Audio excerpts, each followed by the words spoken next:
Você já se perguntou por que aquele antibiótico que funcionava super bem, de repente parece não fazer mais efeito? Isso acontece por causa por resistência bacteriana. E a culpa, muitas vezes, é nossa.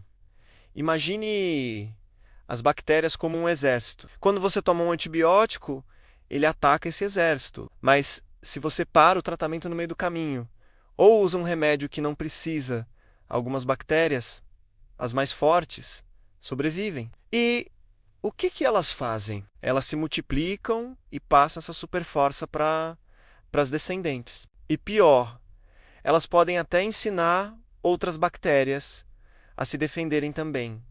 O resultado, na próxima infecção, o antibiótico pode não funcionar mais. Por isso é super importante seguir à risca a orientação médica e nunca se automedicar. Assim, a gente garante que os remédios continuem funcionando quando a gente mais precisar. Se curtiu a dica, deixe seu like e se inscreva no canal.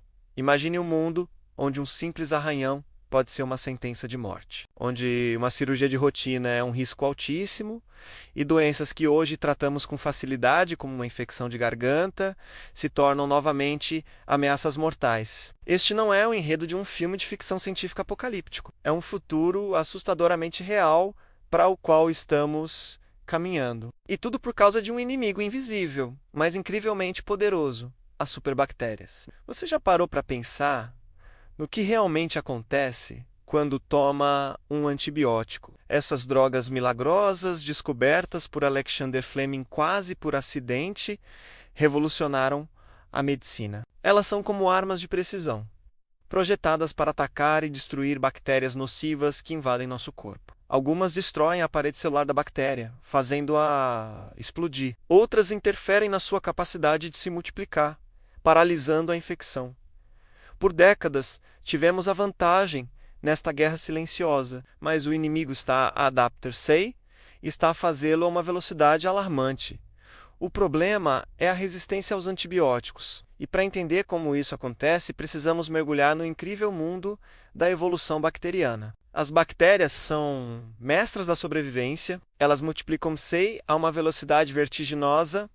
Menos algumas espécies podem duplicar sua população em apenas 20 minutos. E em cada uma dessas divisões podem ocorrer pequenas mutações aleatórias no seu DNA. Pense nisso como uma lotaria genética. A grande maioria dessas mutações é inútil ou até prejudicial para a bactéria. Mas de vez em quando uma mutação sortuda acontece, uma mutação que, por puro acaso, confere à bactéria uma nova habilidade: a capacidade de sobreviver a um antibiótico. Agora imagine que você tem uma infecção e começa a tomar o seu remédio. O antibiótico entra em ação, eliminando milhões, talvez bilhões de bactérias vulneráveis. A sua febre baixa, você sente-se melhor. Mas escondida entre os destroços, aquela única bactéria mutante sortuda sobrevive. Ela não é afetada pelo remédio. E o que acontece quando a competição é eliminada? Ela tem o campo livre para se multiplicar e cada uma das suas descendentes herdará essa mesma mutação de resistência. Em pouco tempo, o seu corpo está infestado não pela bactéria original, mas por uma nova estirpe, uma superbactéria, contra a qual o seu remédio é completamente inútil. É a seleção natural a acontecer em tempo real, dentro do nosso próprio corpo. E o mais assustador: as bactérias são incrivelmente generosas com os seus segredos de sobrevivência. Elas não guardam as suas mutações de resistência para si, através de um processo fascinante chamado transferência horizontal de genes. Uma bactéria resistente pode literalmente passar o seu superpoder para outra bactéria, mesmo que seja de uma espécie completamente diferente. É como se um soldado entregasse o seu colete à prova de balas a um camarada no meio da batalha. Elas fazem isso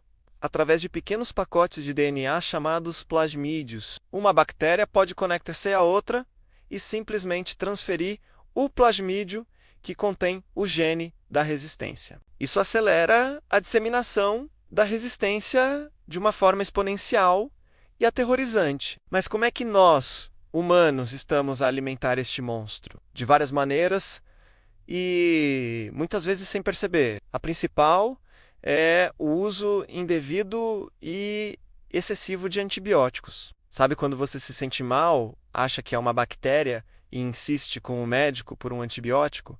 Mesmo que seja apenas uma gripe causada por um vírus, antibióticos não funcionam contra vírus. Ao tomá-los, desnecessariamente, você está apenas a expor as bactérias presentes no seu corpo à droga, dando-lhes a oportunidade perfeita para treinar, desenvolver e partilhar a resistência. É como dar ao inimigo acesso aos nossos planos de batalha. Outro erro comum é não completar o tratamento. Você toma o remédio por 3 dias, sente-se melhor o problema é que os primeiros dias de tratamento matam as bactérias mais fracas. As mais fortes, as que têm um nível inicial de resistência, ainda estão lá. Ao parar o tratamento cedo, você está a selecionar artificialmente as mais resistentes, permitindo que elas se recuperem e se multipliquem. É por isso que o seu médico insiste tanto. Complete sempre o ciclo de antibióticos, mesmo que já se sinta a 100%.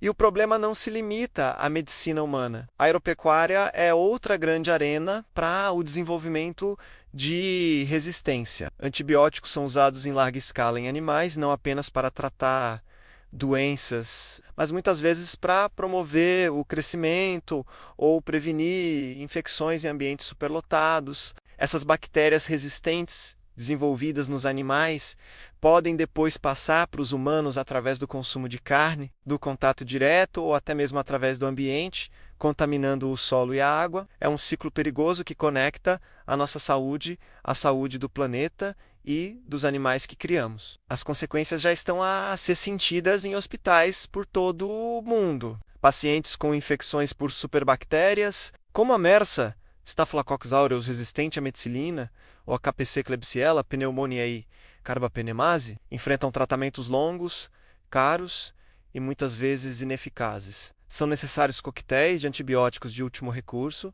que são mais tóxicos e têm mais efeitos secundários. E mesmo assim, nem sempre funcionam. A Organização Mundial da Saúde já declarou a resistência antimicrobiana uma das 10 maiores ameaças à saúde global. As estimativas são sombrias. Se não agirmos agora, em 2050, as mortes por infecções resistentes podem superar as mortes por cancro, ceifando 10 milhões de vidas por ano. Pense no que isso significa: quimioterapia, transplantes de órgãos, cirurgias complexas, como a colocação de uma prótese de anca. Todos esses procedimentos dependem da nossa capacidade de prevenir e tratar infecções com antibióticos. Sem eles, a medicina moderna, como a conhecemos, poderia regredir décadas, voltando a uma era pré-antibiótica, onde o risco de infecção pairava sobre cada procedimento médico. Então, o que podemos fazer? A batalha parece gigantesca, mas cada um de nós tem um papel crucial. Primeiro, use antibióticos apenas quando prescritos por um profissional de saúde qualificado e apenas para infecções bacterianas. Não pressione o seu médico por uma receita. Segundo, siga sempre as instruções à risca. Complete o tratamento, respeite as doses e os horários. Terceiro, nunca partilhe os seus antibióticos com outras pessoas, nem use sobras de tratamentos antigos. Quarto, previna infecções em primeiro lugar. Lave as mãos com frequência, mantenha as vacinas em dia e pratique a segurança alimentar. A ciência também está a correr contra o tempo. Investigadores estão a explorar novas fronteiras, como a terapia com fagos, vírus que atacam especificamente bactérias, e o desenvolvimento de novos tipos de antibióticos que funcionam de maneiras diferentes. Mas a criação de novos medicamentos é um processo longo e caro, e as bactérias continuam a evoluir. A verdade é que não podemos simplesmente inventar uma saída para esta crise. Precisamos de uma mudança fundamental na forma como usamos e respeitamos estes medicamentos preciosos. As superbactérias não são um problema futuro. Elas estão aqui agora a tornar-se mais fortes a cada dia. A nossa complacência é a sua maior arma. A nossa ação consciente é a nossa única defesa. A escolha de proteger o futuro da medicina está em parte nas nossas mãos. Obrigado por assistir. Se este vídeo abriu os seus olhos para a urgência deste problema, partilhe-o com os seus amigos e familiares. A consciencialização é o primeiro passo para a mudança. Subscreva o canal para mais conteúdos que desvendam a ciência por trás do nosso mundo. Até a próxima!